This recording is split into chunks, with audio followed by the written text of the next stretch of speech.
नमस्कार दोस्तों, आज हम एक बहुत सीरियस टॉपिक पे बात करेंगे। डायबिटीज़ पे। डायबिटीज़ हमारे देश में, पूरे वर्ल्ड में बहुत तेज़ी से फैल चुका है। हमारे देश में ही देख लीजिए, हर चौथा आदमी जो है डायबिटीज़ से पीड़ित है, मतलब शुगर की बीमारी से जो है पीड़ित है। अब इसके कई कारण हो सकते हैं। आनुवांशिक कारण, मतलब हेरिडिटी में है, ऑटो इम्यून के कारण हो सकता है, इंसुलिन रेजिस्टेंट हो सकता है, या प्रेगनेंसी के दौरान जब हार्मोनल चेंजेस होते हैं तब डायबिटीज़ हो जाती है, वो चीज़ें हो सकती हैं। तो एन नंबर्स ऑफ रीज़न है डायबिटीज़ क्यों होती, कैसे होती, तो आज इसी पे ही बात करेंगे उसके दौरान हमें। और हाँ, सबसे बड़ा इम्पोर्टेंट पॉइंट है, क्या डायबिटीज़ रिवर्स हो सकती है? यस, डायबिटीज़ जो है रिवर्स हो सकती है।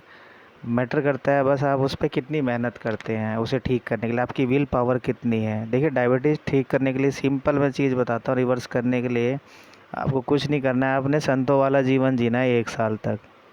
मतलब कि संत जैसे खाते हैं, जैसे पीते हैं, आप वैसे ही रहें तो आपका डायबिटीज़ 100% जो है रिवर्स हो सकता है। कम से कम 1 साल तक आपको सात्विक रहना पड़ेगा, विचारों से, खाना से, हर चीज़ से। मतलब आप सात्विक रहें, आपका डायबिटीज़ ज़रूर कंट्रोल होगा। तो चलिए, सबसे पहले तो देखते हैं डायबिटीज़ के कितने प्रकार हैं। देखिए, 3 तरह की डायबिटीज़ हैं। टाइप 1 में आती है इंसुलिन डिपेंडेंट डायबिटीज़, मतलब जिसमें हमारा शरीर जो है इंसुलिन किसी वजह से इंसुलिन नहीं बना पाता, तो हमें बाहर से इंसुलिन लेनी पड़ती है, तो उसे कहते हैं insulin dependent diabetes.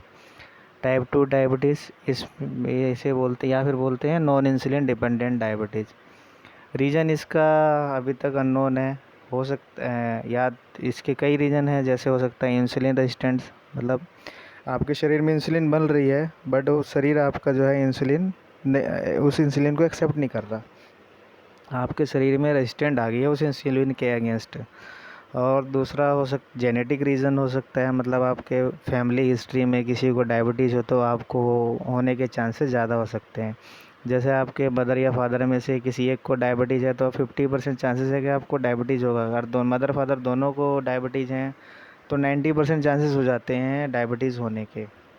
Sedentary lifestyle भी जो है डायबिटीज़ का एक रीज़न है। इन्वायरमेंटल फैक्टर जो है वो डायबिटीज़ में भी कर सकते हैं। अच्छा, थर्ड टाइप है जेस्टाइशनल डायबिटीज़, मतलब कई महिलाओं को, औरतों को जो है प्रेगनेंसी के दौरान जो शुगर बढ़ जाती है, उनका शुगर लेवल बढ़ जाता है, उसे हम जेस्टाइशनल डायबिटीज़ कहते हैं। तो सबसे पहले समझते हैं टाइप 1 डायबिटीज़ को, मतलब इंसुलिन डिपेंडेंट डायबिटीज़।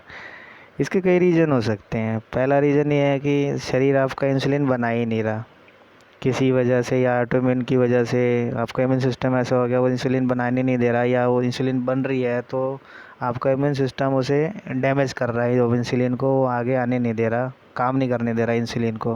अभी तक इसका देखिए वेल नोन रीज़न क्लियर नहीं है, क्यों होता है, कैसे होता है, क्यों इंसुलिन नहीं बनती है, अभी तक क्लियर नहीं है इसका रीज़न। तो टोटली जो ये पेशेंट हैं ये इंसुलिन पे डिपेंडेंट रहते हैं, मतलब इन्हें बाहर से इंसुलिन दिया जाता है डायबिटीज़ को ठीक करने के लिए।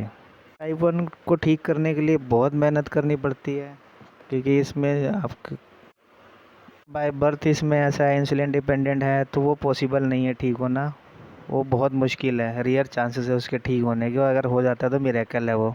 अब दूसरा है टाइप 2 डायबिटीज़, मतलब कि नॉन इंसुलिन डिपेंडेंट डायबिटीज़।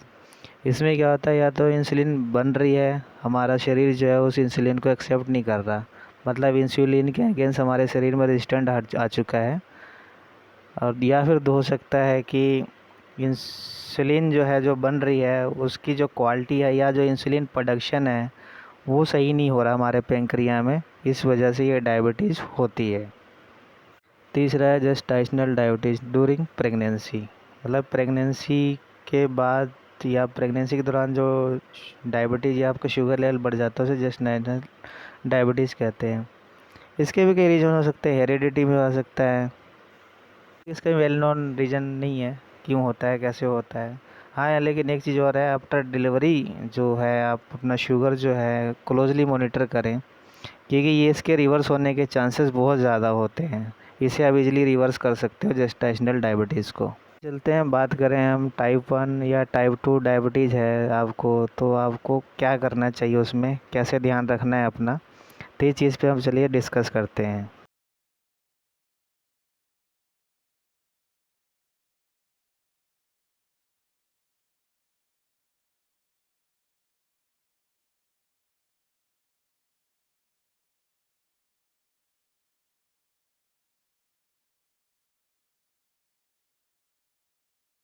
ये सबसे पहले तो ध्यान रखिए, डायबिटीज़ आपको टाइप 1 या टाइप 2 कोई भी डायबिटीज़ है, आपने अपना जो है शुगर लेवल सही रखना है, उसे बढ़ने नहीं देना है। चाहे तो आप दवाइयों के थ्रू रखो, चाहे जो आप बताएंगे नुस्खे या उसके थ्रू रखो, या डाइट के थ्रू रखो, कैसे भी रखो, आपने शुगर आपका कंट्रोल रखना है, बढ़ने नहीं देना है।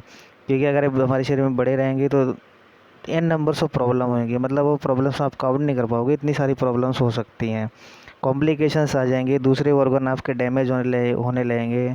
तो क्लोजली प्लीज़ अपना जो शुगर लेवल है वो वॉच करते रहिए, और साथ में अपनी स्ट्रिक्ट डाइट ज़रूर फॉलो करते रहें, जिससे कि क्या है कि आपके दवाइयों की डोज ना बढ़े। अगर आपको डायबिटीज़ या शुगर है तो क्या करना चाहिए, उस पर हम बात करते हैं। सबसे पहले तो आपको एक हेल्दी बॉडी वेट रखना है अपना, मतलब आपका जो बीएमआई बॉडी मास इंडेक्स है 19 से 25 के बीच में रहना चाहिए। देखिए, हम बीएमआई को बड़ा वो लाइटली लेते हैं, ध्यान ही नहीं देते हमारा बीएमआई कितना है, जबकि ये बड़ा सिंपल सा फंडा है हमारे हेल्थ को देखने का, हेल्थ का पैमाना है। अगर आपका बीएमआई 19 से 25 है तो मतलब ये आपका आपका जो बॉडी वेट है वो सही है। अगर बॉडी वेट आपका सही है तो ऑब्वियस है कि आप किसी भी बीमारी से लड़ सकते हो इजीली आपको कोई भी बीमारी हो जाए आप उससे रिकवर कर सकते हो। पहली बात तो हो सकता है आपको बीमारी ही ना हो, अगर हो भी गई तो आप उससे इजीली रिकवर कर जाओगे, अगर आपका जो बॉडी वेट है वो अच्छे से मेंटेन है तो सबसे पहले तो अपना बॉडी जो है मेंटेन करें, जो वेट है अपना वो मेंटेन करें। वेट आपका ओवर वेट नहीं होना चाहिए, अंडर वेट नहीं होना चाहिए, एडोक्वेट वेट होना चाहिए, जितना होना चाहिए उतना ही वेट होना चाहिए। मतलब बीएमआई आपको 19 से 25 ही रखने की कोशिश करें। अगर आपका बॉडी वेट बड़ा होगा तो ऑब्वियस है कि इंसुलिन ये चल रही है तो आपको इंसुलिन की डोज ज़्यादा चाहिए होगी, दवाइयाँ चल रही है तो दवाइयाँ ज़्यादा चाहिए होगी, क्योंकि आपका बॉडी सरफेस बढ़ गया तो इसी हिसाब से डोज भी बढ़ जाएंगी। तो कोशिश करें अपना वेट मेंटेन करने की। तो भी आप डाइट ले रहे हैं, खाना खा रहे हैं, उसमें सारी रिफाइंड चीज़ें, सारी वाइट चीज़ें बिल्कुल बंद कर दें, जैसे चावल, मैदा, रिफाइंड ऑयल, चीनी। चीनी तो बिल्कुल ही बंद कर दें, चीनी की जगह आप देसी गुड़ का इस्तेमाल करें, देसी गुड़ बहुत फ़ायदा करता है। हमेशा एक्टिव रहें, खुश रहें, सात्विक रहें। सात्विक मतलब कि अपने विचारों से सात्विक रहें, अपने खान पान से सात्विक रहें, सादा जीवन को जीने की कोशिश करें। कम से कम 1 साल तक आप ऐसी सात्विक रहें, आपका जल्दी से जल्दी जो है डायबिटीज़ जो है ठीक होगा। सुबह शाम हल्की फुल्की एक्सरसाइज करें, जितना आपको हो सकता है उतना आप एक्सरसाइज करें। घर के सारे छोटे मोटे काम खुद ही करें, एक्टिव रहें। पानी का गिलास आपने खुद लाना है, खुद पीना है। कोशिश करें खाना, मतलब इन्वॉल्वमेंट, हर चीज़ में इन्वॉल्व रहें, जिससे आपका ध्यान बीमारी की तरफ ना जाए, आप खुद को बीमार ना समझें। आपके अंदर विल पावर होनी चाहिए कि आपने बीमारी से ठीक होना है, बस वो जैसे भी हो जाए। वो भगवान आपको अपने रास्ता दिखा देता है, अगर आप ठान लेते हो कि मैंने कुछ करना है, चाहे वो बीमारी से लड़ना है आपने, चाहे आपने अपनी प्रॉब्लम से लड़ना है। पैक्ड फूड बिल्कुल ना खाएं। पैक्ड फूड को हम डेड फूड भी कह सकते हैं, इनमें कुछ नहीं होता, उन्हें खाने से आपका शरीर नुकसान ही होगा और कुछ नहीं होगा। अचार, मसाला, मिर्च ये सब बंद कर दें, ये चीज़ें ना खाएं। सात्विक रहें मतलब वेजिटेबल्स पे रहें, होल प्लांट कोशिश करें खाएं, रिफाइंड चीज़ें बिल्कुल ना खाएं। जो चीज़ें प्रोसेस होके आ रही हैं उन चीज़ों को आपने नहीं खाना है, चाहे वो कुछ भी हो। आटे में कोशिश करें चने का आटा मिला के आप खाएं, कि चने का आटा मिला के खाओगे तो रोटी जो है कम खाई जाएगी। जहाँ आपकी 6 रोटी 3 रोटी की डाइट है, वो 2 रोटी से आप चने का आटे वाली रोटी नहीं खा पाओगे। चने का आटा ज़रूर ऐड करें आटे में और उसकी रोटियां खाएं। चने का आटा ऐड कर लिया तो किसी दिन बाजरे का कर लिया, किसी दिन ज्वार ऐड कर लिया, किसी दिन मकई ऐड कर ली, ऐसे ऐड कर करके खाएं। अकेले सिर्फ सिंपल आटे की रोटी ना खाएं, क्योंकि वो ज़्यादा खाई जाएगी। खाना जो है डिवाइड करके खाएं, कभी भी एकदम से सारा इकट्ठा ना खाएं। जैसे आपकी डेली की जो डाइट है वो 6 रोटी की है, तो 6 रोटी को आप दो दो रोटी करके डिवाइड कर ले। जैसे आपने सुबह 2 रोटी खाई, दोपहर को 2 रोटी खाई और शाम को 2 रोटी खाई, अल्टीमेटली आपके 6 रोटी वाली डाइट कंप्लीट होगी ना। और उसमें क्या है कि शुगर की भी आपका एकदम से बढ़ेगा नहीं। अगर मान लो एकदम से आपने 3 रोटी सुबह खा ली, 3 रोटी शाम को खा ली, तो शुगर आपका अल्टीमेटली बढ़ जाएगा। अगर आपको शुगर है तो करेले का पानी आपने ज़रूर पीना है। करेला एक औषधि बन जाता है। अगर आपको शुगर है, अगर आप उसका सेवन कर सकते हो तो एक दवाई की तरह यूज़ करें। सुबह शाम करेले का पानी पिएं। क्या करें, करेला लें 1 किलो, काट छील के उसे फ्रिज में रख दें। सुबह उसे 2 मुट्ठी आपने करेला लिया, वो 2 गिलास पानी में उसे उबाल लिया और जो पानी बचा वो पी लिया। यही चीज़ आप शाम को करें, या ऐसा करें इकट्ठे सुबह उबाल लिया आपने पानी, 2-4 मुट्ठी करेला डाल के तो 4 गिलास में पानी डाला, उसके बाद 2 गिलास आपके पास पानी बचेंगे, 1 गिलास सुबह पी लिया, 1 गिलास शाम को पी लिया। ऐसे कर सकते।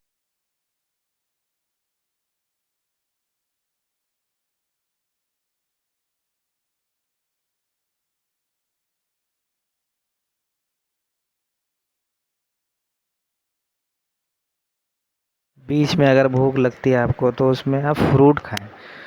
कोशिश करें जूस ना पिएं, पूरा का पूरा फ्रूट खाएं, क्योंकि पूरा फ्रूट खाओगे तो आपको देखो फाइबर अच्छे से मिल जाएगा, जिससे कि आपकी भूख जो है जल्दी ख़त्म हो जाएगी। कोशिश करें हाई फाइबर वाली फ्रूट खाएं, जैसे मौसमी हो गया, संतरा हो गया, पपीता, अमरूद, नाशपाती, ये सारी चीज़ें खाएं। और वो फ्रूट अवॉइड करें जिनमें कार्बोहाइड्रेट ज़्यादा होते हैं, जिनमें शुगर होता है, या जो ज़्यादा मीठे फल होते हैं, वो चीज़ें अवॉइड करें। घर में वाइट सदाबहार का पौधा लगाएं और उसकी पत्तियाँ 2-4 पत्तियाँ रोज़ सुबह खाएं। जैसे आप सुबह एक्सरसाइज करने निकले हैं, 2-4 पत्तियाँ उसकी खा लें। घर में तुलसी ड्रॉप रखें या तुलसी का पौधा है तो उसकी पत्तियाँ खाएं। जैसे आप एक्सरसाइज से आएँ तो उसके बाद तुलसी का पत्ता खा लिया आपने। दोपहर को खाने में आप कड़ी पत्ता यूज़ करें, कड़ी पत्ता भी आपने ज़रूर यूज़ करना है, या तो दोपहर को यूज़ करें, या जैसे 11 बजे स्नैक टाइम होता है वहाँ पे आपने 2-4 कड़ी पत्ते खा लिए, या तो वैसे ही खा लिया या फिर सब्जी के साथ या चावल के साथ वैसे ही डाल के आपने खा लिया, जैसा आपको ठीक लगता है ऐसा खाना है। ये 3 चीज़ ज़रूर करना है। वाइट सदा वाइट फूलों वाला सदाबहार का पौधे का 3-4 पत्ता सुबह खाना है, और तुलसी के पत्ते खाने। अगर तुलसी के पत्ते नहीं हैं या तुलसी का पौधा नहीं है तो तुलसी ड्रॉप आप डेली यूज़ कर सकते हैं। तुलसी लेने से क्या होगा कि अगर आप आपका इम्यून की सिस्टम की वजह से, इम्यूनिटी की वजह से आपकी इंसुलिन नहीं बन रही है, तो वहाँ पे आपको फ़ायदा मिलेगा। वो इंसुलिन को एक्टिवेट करेगा, जो पैंक्रियाज है उसे एक्टिवेट करने की कोशिश करेगा। कड़ी पत्ता खाने से है कि आपका आयरन लेवल वगैरह जो है अच्छा बना रहेगा, हाजमा अच्छा बना रहेगा, और शुगर भी आज आपकी जो है कंट्रोल रहेगी। हाँ, एक बहुत ही इम्पोर्टेंट बात, अगर आप इंसुलिन ले रहे हैं या डायबिटिक हैं, इंसुलिन नहीं भी ले रहे हैं, तब भी एक चीज़ का हमेशा ध्यान रखें, सोने से पहले अपने पाँव गुनगुने पानी से धोएं और उसे अच्छे से चेक करें पाँव को, कहीं चोट, कहीं जख्म, कहीं फोड़े फुंसी तो नहीं है। अगर हैं तो तुरंत उसका इलाज करवाएं, क्योंकि डायबिटीज़ में कई बार क्या होता है कि हम जैसे एक्सरसाइज वगैरह कर रहे हैं, कहीं चोट लगी, हमें पता नहीं चलता है। इस कंडीशन को डायबिटिक न्यूरोपैथी कहते हैं। आपको पता ही नहीं चलेगा, आपको दर्द होगा, वहाँ पकड़ा होगा, बिल्कुल पता ही नहीं चलेगा। जब आप देखोगे तब पता चला यहाँ तो चोट लगी इतनी बड़ी। तो ये चीज़ ज़रूर करें, आप सोने से पहले अपने पाँव ज़रूर गुनगुने पानी से धोएं और उसे चेक करें। कि कई बार क्या है कि हम ध्यान नहीं देते और होते होते बड़ा हो जाता है, फिर वो गैंग्रीन बन जाएगा, उसके बाद फिर पूरा का पूरा पाँव काटना पड़ता है, इतनी रोस्ट कंडीशन हो जाती है। तो प्लीज़ ये चीज़ ज़रूर ध्यान रखिए। अगर कहीं भी पूरे शरीर में कहीं भी चोट लगती है, घाव है, तो उसे जल्दी जल्दी ठीक करने की कोशिश करें। अपना जो ब्लड शुगर लेवल है, या तो हफ्ते में 1 बार या फिर हफ्ते में 2 बार ज़रूर चेक करें। आपका फास्टिंग शुगर लेवल ठीक होना चाहिए, 120 से नीचे होना चाहिए आपका फास्टिंग शुगर। अगर नहीं है तो उसे कंट्रोल करें, चाहे तो दवाई के थ्रू करें, चाहे आप डेली रूटीन के थ्रू करें, जैसा आपको कंट्रोल होता है वैसे ही आपने कंट्रोल करना है। क्योंकि अगर शुगर लेवल बढ़ा रहेगा तो बहुत सारी कॉम्प्लिकेशन हो जाएंगी। आपके ऑर्गन्स डैमेज हो सकते हैं, आपकी आई डैमेज हो सकती है, गैंग्रीन हो सकता है, कुछ भी हो सकता है। तो प्लीज़ ये चीज़ ज़रूर ध्यान में रखिए, शुगर लेवल अपना सही रखें। डाइट से नहीं होता तो कोई बात नहीं, आप दवाई के थ्रू रखें, लेकिन ज़रूर कंट्रोल में रखें। कोशिश करें आप डाइट से शुगर को कंट्रोल करें, क्योंकि क्या है कि आप दवाइयाँ खा रहे हो तो उसकी देखना कि अगर दो आप अब देखना, पहले डोज़ आपकी, अगर आप दवाइयाँ खा रहे हो तो अब ध्यान देना कि 1 साल पहले आपकी डोज़ क्या थी और आज डोज़ क्या है। अल्टीमेटली वो बढ़ती जाएगी, फिर आप एक दिन इंसुलिन पे आ जाओगे, या इंसुलिन पे चल रहे हो तो इंसुलिन आज आपकी 2 यूनिट ले रहे हो तो कल को 10 यूनिट तक पहुंच जाएगी। तो इसलिए आपने डाइट से कंट्रोल करने की कोशिश करनी है, ताकि आपकी दवाइयों की डोज जो है बढ़ने की बजाय घटे। आपने दवाइयाँ जो हैं घटानी हैं, और वो अल्टीमेटली घटेंगे अगर आप डाइट रूटीन फॉलो करते रहेंगे, तो डायबिटीज़ रिवर्स हो सकता है। एक चीज़ मैं बार बार कह रहा हूँ, आपने करेले का पानी ज़रूर पीना है, इससे कि शुगर में देखना, आप पी के देखिए, 1 हफ्ते में ही आपको पता चलेगा कि मैं क्यों कहता हूँ करेले का पानी। थर्ड जो टाइप है जेस्टाइशनल डायबिटीज़, मतलब कई बार क्या है कि प्रेगनेंसी के दौरान हमें पता चलता है कि शुगर हो गई है। देखिए, जेस्टाइशनल डायबिटीज़ जो है बड़ी इजीली डिलीवरी के बाद रिवर्स हो सकता है, बहुत आसान है इसे रिवर्स करना। अगर 1-2 साल में रिवर्स नहीं होता है आपका ये जेस्टाइशनल डायबिटीज़ आफ्टर डिलीवरी, देन ये आपको वार्निंग सिग्नल है। आप एक तुरंत सचेत हो जाइए और कोशिश करिए इसे डाइट के थ्रू कम करने की, क्योंकि अगर आप कम नहीं करोगे तो आपके शरीर में इंसुलिन रेजिस्टेंट आ जाएगा, जिससे कि दवाइयों की डोज़ आपकी बढ़ती जाएगी और एक रोज़ ऐसा आएगा कि इंसुलिन पूरी तरह बनना बंद हो जाएगा, आप इंसुलिन डिपेंडेंट में हो जाओगे। उसके बाद क्या, तो पता ही है आपको क्या होता है क्या नहीं। देखिए, प्रेगनेंसी में डायबिटीज़ है तो उसके लिए भी हमें क्या करना चाहिए वो चीज़ हम जानते हैं। देखिए, सबसे पहले तो अगर जैसे ही प्रेगनेंसी में आपको डायबिटीज़ पता चलता है कि शुगर हुई है, तो सारी चीज़ें फॉलो करें जो आपने अपने पहले बताई हमने अभी, जो नॉन इंसुलिन या इंसुलिन डिपेंडेंट डायबिटीज़ को वाले पेशेंट को करना चाहिए, वो सारी चीज़ें करें। अब प्रेगनेंसी में क्या है कि भूख ज़्यादा लगती है, ऑब्वियस है कि एक जान है अंदर तो उसे भी डाइट चाहिए, भूख ज़्यादा लगेगी आपको तो खाना भी पड़ेगा ही पड़ेगा। तो खाना भी उस हिसाब से खाइए, थोड़ा कंट्रोल करके खाइए, फ्रूट ज़्यादा ऐड कर लें, जो फाइबर वाले फ्रूट्स हैं वो ज़्यादा ऐड कर लें, वो खाएँ। और जो आटा है, चोकर वाला आटा खाएँ, उसमें आटे में मिला के खाएँ, जैसे चने का आटा मिला के खाएँ, कभी बाजरे का आटा मिला लें, मतलब आपने कुछ ना कुछ मिला के उसमें खाना है। सिंपल आटे की रोटी आपने नहीं खानी है। सब्ज़ी ज़्यादा से ज़्यादा खाएँ। देखिए, इस टाइम तो आप ज़्यादा प्रेगनेंसी के दौरान ज़्यादा आप स्ट्रिक्ट डाइट फॉलो नहीं कर सकते। ऑब्वियस है कि अगर नहीं हो रहा तो ऑब्वियस है आपको दवाई तो लेनी पड़ेगी। अगर नहीं लेंगे तो शुगर कंट्रोल नहीं रखेंगे उस दौरान तो बच्चे को भी दिक्कत आ सकती है। मतलब कि अगर आपका शुगर बढ़ा रहेगा तो जो वाटर लेवल है वो कम हो जाता है प्रेगनेंसी के दौरान, जिससे कि बच्चे को दिक्कत आ सकती है और हो सकता है कि आपकी जो अर्ली डिलीवरी करनी पड़े या सिजेरियन करना पड़ेगा। एक चीज़ ध्यान रखिए, डिलीवरी तक तो आपने जैसे दवाई खा ली, डिलीवरी के बाद आपने क्लोजली वॉच करना है अपना शुगर लेवल, क्योंकि ये बहुत ज़रूरी है। अगर इस टाइम आप ध्यान नहीं दोगे डिलीवरी के बाद अपने शुगर पे तो वो परमानेंट रह जाएगी और उसके बाद उसे रिवर्स करना बहुत टफ टास्क हो जाएगा आपके लिए। तो इसलिए कोशिश, वैसे तो कई बार होता है कि अपने आप वो डिलीवरी के बाद जो है आपका शुगर लेवल नॉर्मल आ जाता है, बट बहुत टाइम ऐसा होता है कि नहीं जाता शुगर, वो आपको दवाइयों पे रहना पड़ता है। तो दवाइयाँ आप जो है जैसे खाते रहिए, ठीक है, खाते रहिए। उसके बाद स्ट्रिक्ट जो भी रूटीन है वो फॉलो करें, जैसे कि हमने बताया उसमें नॉन इंसुलिन या इंसुलिन डिपेंडेंट डायबिटीज़ को जो रूटीन फॉलो करना चाहिए वही चीज़ आप फॉलो कर लें। आप खुद को एक शुगर के मरीज़ की तरह ही सारा कुछ जैसे होता है वैसे ही करें, आपका शुगर ज़रूर ठीक हो जाएगा। जो भी दवाइयाँ चल रही हैं वो कोशिश करें कि धीरे धीरे उन्हें कम करने की। जेस्टेशनल डायबिटीज़ वालों को मैं यही बोलूँगा कि आफ्टर डिलीवरी आप करेले का पानी ज़रूर पिएँ, उससे क्या है कि शुगर आपकी जल्दी ठीक होएगी। तो चलिए दोस्तों, अभी के लिए इतना ही। डायबिटीज़ एक बहुत बड़ा चैप्टर है, इसके बहुत सारी बातें हैं जो हम बता सकते हैं, कि लेकिन अभी टाइम इतना है नहीं। इतने शॉर्ट वीडियो में मैंने आपको कोशिश की है कि एक निचोड़ बता सकूं, वो सारी चीज़ें मैंने बताई हैं, वो सारी चीज़ें करें, आपका डायबिटीज़ ज़रूर ठीक होगा। और हाँ, अगर आपको हमारी ये जो वीडियोज़ हैं, ये जो हम जानकारी देते हैं, ये जो आपके पास हम चीज़ें लेके आते हैं, अगर आपको अच्छी लगती हैं तो प्लीज़ सब्सक्राइब करते रहिए, लाइक करते रहिए और आगे शेयर करते रहिए, ताकि दूसरे लोग इसका फ़ायदा उठा सकें।